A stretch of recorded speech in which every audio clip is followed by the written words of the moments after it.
On va commencer par la première présentation du Dr Bedran Nargis du Centre antipoison et de pharmacovigilance du Maroc, CAPM Rabat, et qui va nous parler des rôles des analyses toxicologiques dans la prise en charge des intoxications. C'est qu'on a beaucoup d'intoxications.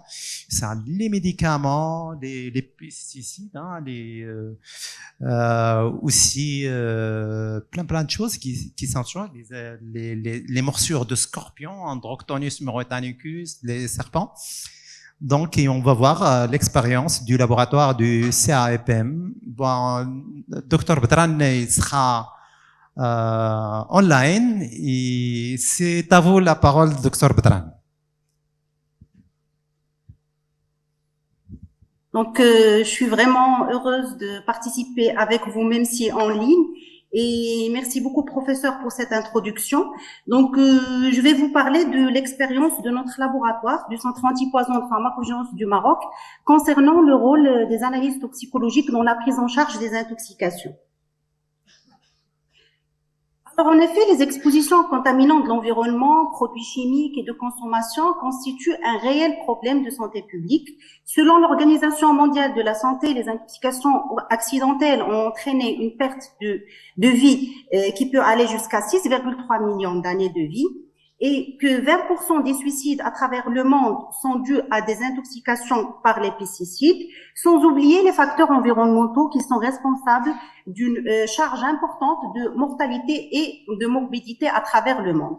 Qu'en est-il au Maroc? En fait, selon les données du CAPM, le Centre antipoison de pharmacovigilance du Maroc, qui est un vrai observatoire d'intoxication au niveau de notre pays, l'incidence des cas d'intoxication est passée de 23,1 pour 100 000 habitants en 2010 à 28,8 pour 100 000 habitants en 2019, avec une létalité générale qui n'est pas négligeable, qui est de 0,4% en 2021. Alors, devant cette problématique qui pose vraiment, c'est-à-dire une charge de mortalité, comme je l'ai dit, on peut se poser la question, c'est quel rôle peut jouer le laboratoire de toxicologie dans la gestion des expositions toxiques.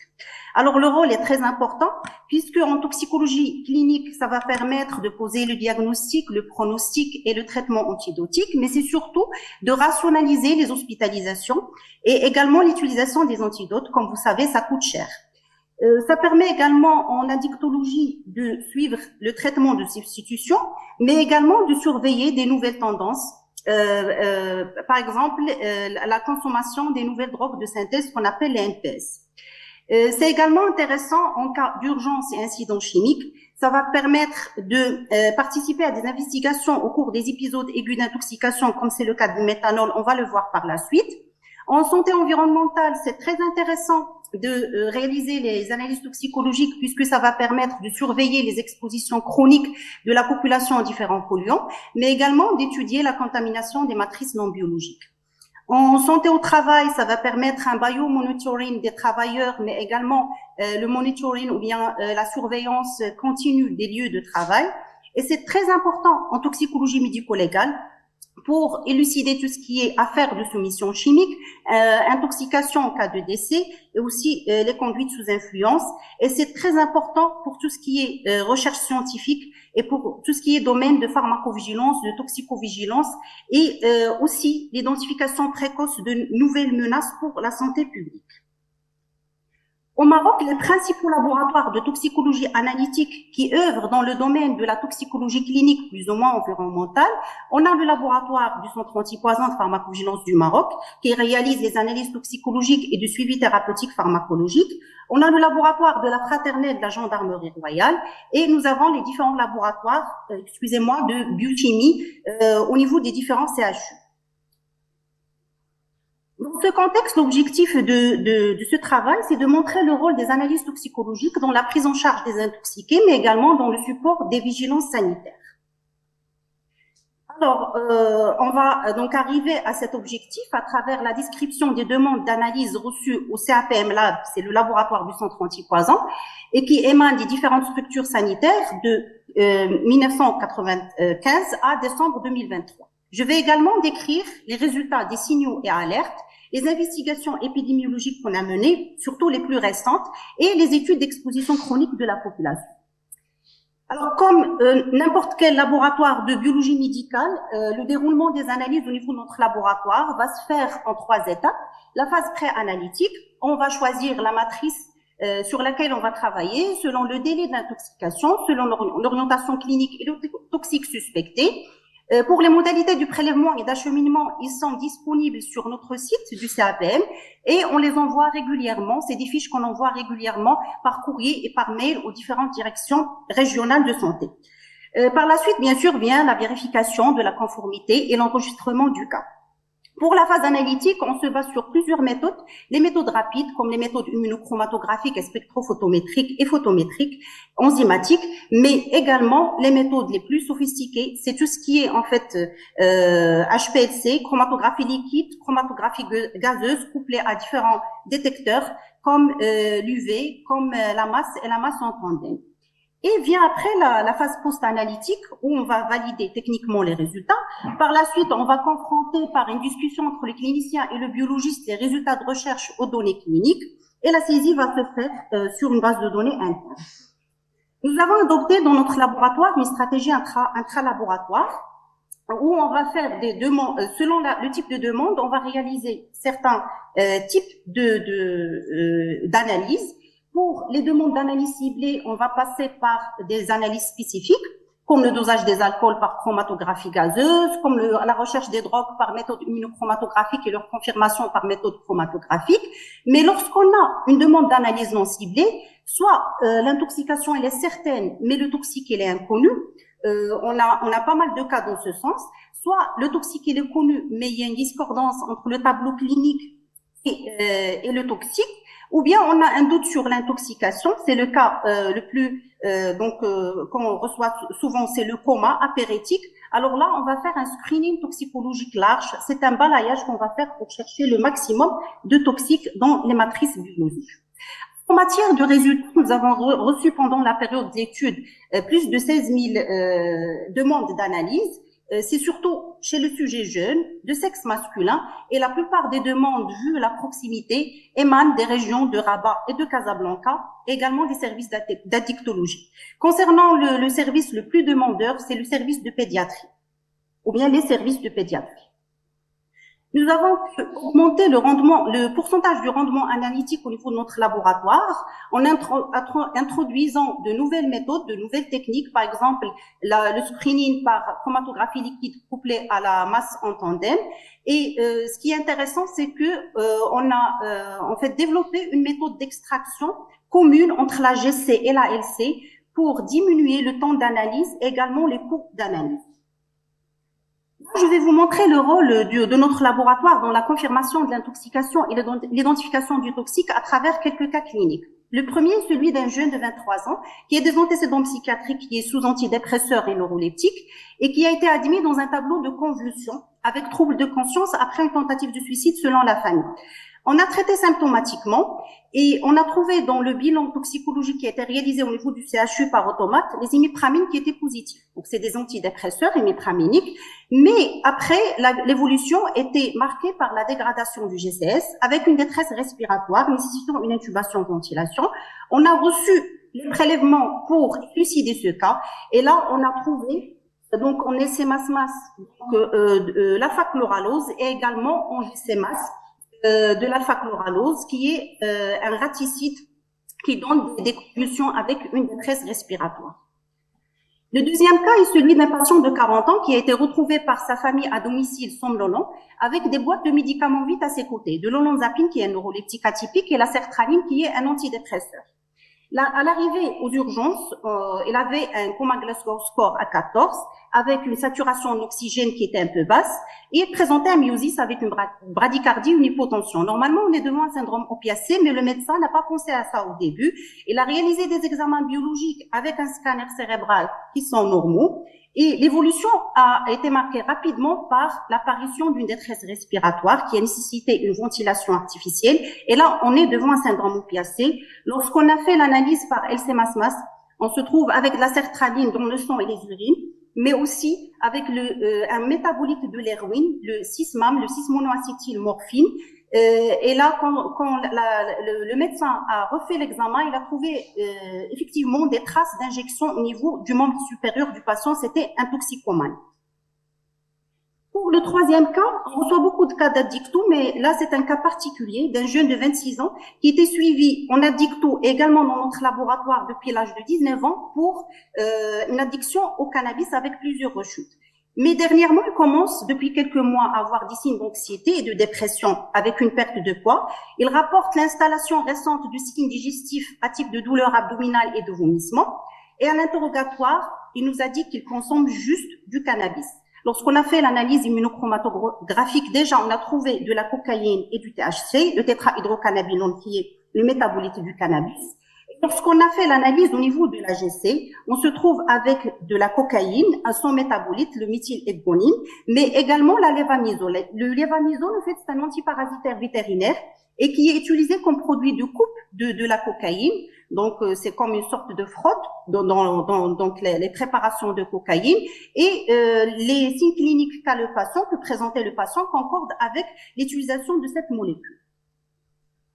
Notre rôle également est très important dans tout ce qui est indication et surveillance du traitement antidotique. L'exemple type est celui des intoxications par le paracétamol. On doit toujours procéder à le dosage de la paracétamolémie, le paracétamol dans le sang, pour orienter le médecin. Est-ce qu'il va commencer le traitement antidotique qui est la N-acétylcystéine ou s'il a déjà commencé, est-ce qu'il doit l'arrêter? Donc là, c'est le cas qu'on reçoit souvent au centre antipoison. C'est les erreurs médicamenteuses chez le nouveau-né ou bien le nourrisson. Là, c'est un nouveau-né de 14 jours qui, par erreur de dose, qui a été faite par la maman, qui s'est réveillé le soir affolé par la fièvre de son bébé. Elle a administré le suppôt de 1 gramme à la place du suppôt qui est destiné au nouveau-né. Donc, la dose déjà supposée prise par le nouveau-né, elle est supérieure à la dose toxique qui est de 200 mg par kilo. On a démarré l'antidote et vous voyez ici, cette molécule qu'on a réalisée par HPC, on est sur le nomogramme de Rumac-Mathieu, c'est le nomogramme à travers lequel on fait l'interprétation de la paracétamolémie. On est dans la zone où le risque d'hépatotoxicité est très important. Donc, on a conseillé que il faut continuer le traitement par l'antidote qui est la N-acétylcystéine.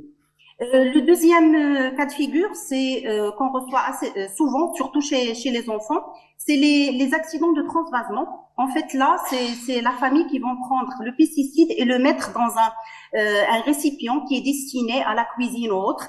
Et là, c'est le cas d'un patient, en fait, enfant de 1 an, qui a présenté un syndrome cholinergique. Lorsqu'on a un syndrome cholinergique, on pense soit à un carbamate ou à un organophosphoré. On a réalisé l'activité cholinestérasique inférieure à 10%.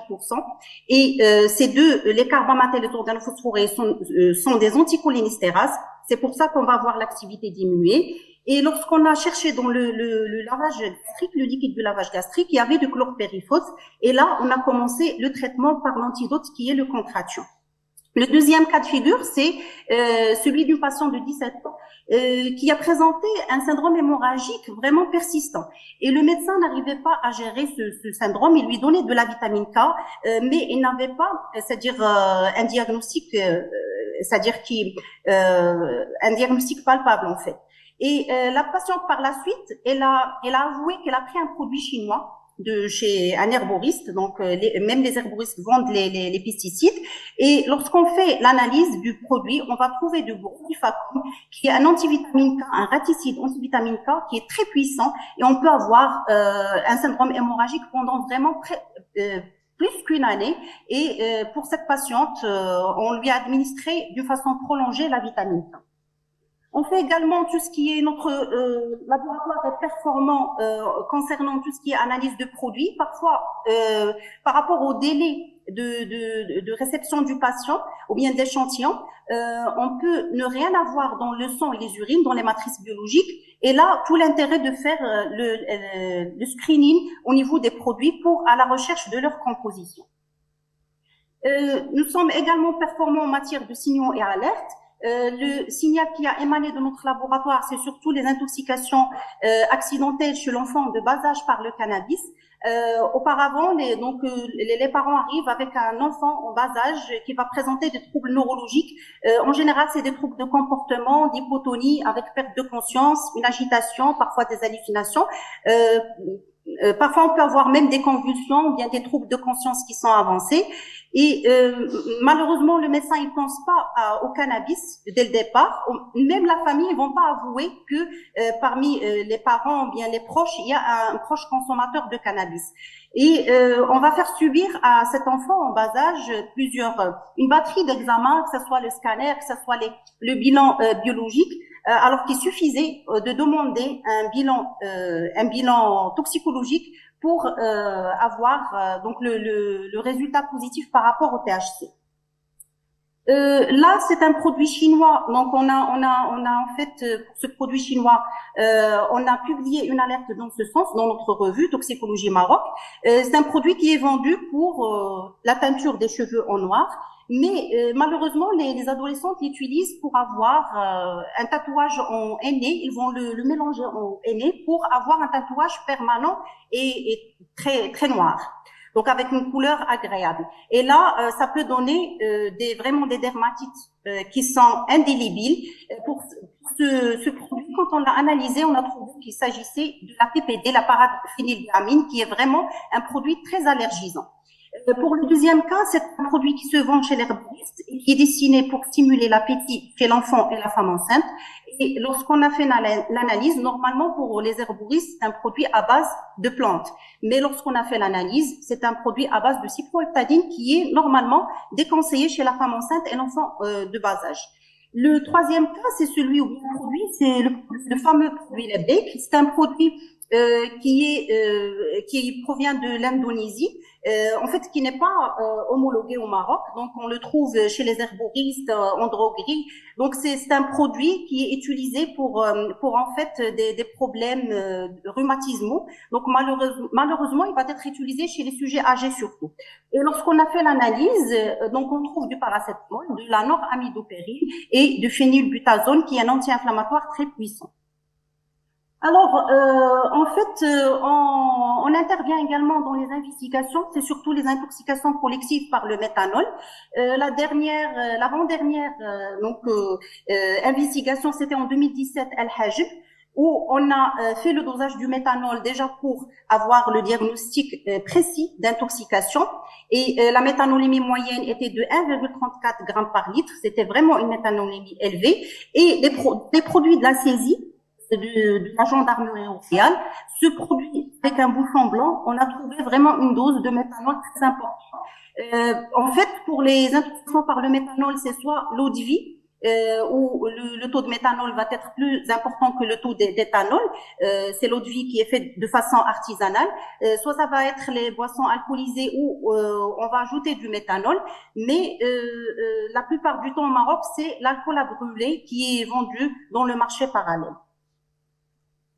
Le dernier épisode, je ne sais pas, est-ce que vous avez entendu parler dans les médias sûrement, c'est l'épisode d'intoxication par le méthanol de la province de Kenitra, c'est de l'El-Tizi, en juin 2024. Alors, on a reçu un total de 176 échantillons de sang total de l'hôpital provincial de l'Idrissi et aussi de Moulay Youssef. On a trouvé une méthanolémie moyenne de 0,9 grammes par litre. Ça nous a permis déjà de confirmer le diagnostic chez les 10 premiers patients, donc pour toute une conduite à tenir par la suite et toute une investigation par la suite.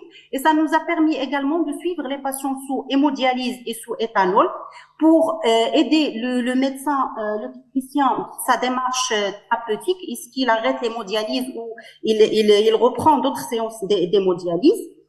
Nous sommes également, en fait, on fait pas mal d'études concernant les expositions chroniques aux métaux lourds. C'est surtout dans la région de Casablanca où la population réside autour des sites industriels.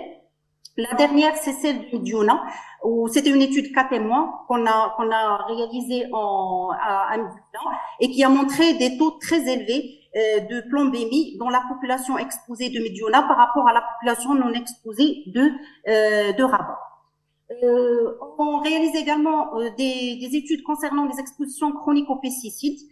Dans la dernière, la plus grande étude qu'on a réalisée dernièrement, prospective, qui avait comme but d'étudier ou bien d'évaluer l'exposition des agriculteurs des provinces de Sidi Bou Nour et Sidi Qasim, et les résultats sont en cours. Nous avons reçu 1600 échantillons. Alors, en conclusion, je dirais que les analyses toxicologiques jouent un rôle primordial dans la prise en charge des expositions aiguës et chroniques aux différentes expositions toxiques à l'échelle individuelle et de la population. On est en train de travailler sur l'installation et le développement au niveau de notre laboratoire de nouvelles techniques et méthodes pour faire face aux intoxications émergentes, notamment par les NPS, par les nouveaux médicaments, les éléments traces métalliques. Et on est en train également de penser à créer des unités de toxicologie hospitalière au niveau des différents CHU et hôpitaux régionaux, avec l'appui de notre laboratoire dans tout ce qui est formation et transfert des méthodes. En fait, je termine en remerciant le professeur Souleymane Cheikh Rachida, qui est notre leadership, qui a implanté tout ce qui est toxicologie analytique et toxicovigilance au Maroc. Elle est partie à la retraite et actuellement la relève est assurée par notre nouvelle directrice, Dr Sfiani Ouda. Je tiens à remercier toute l'équipe du CAPM Lab pour les efforts qu'ils fournissent afin d'assurer ces différentes analyses, et nos collaborateurs, que ce soit les autres départements du centre de toxicovigilance, de pharmacovigilance, les professionnels de santé et les universités. Et je vous remercie énormément pour votre attention. Merci.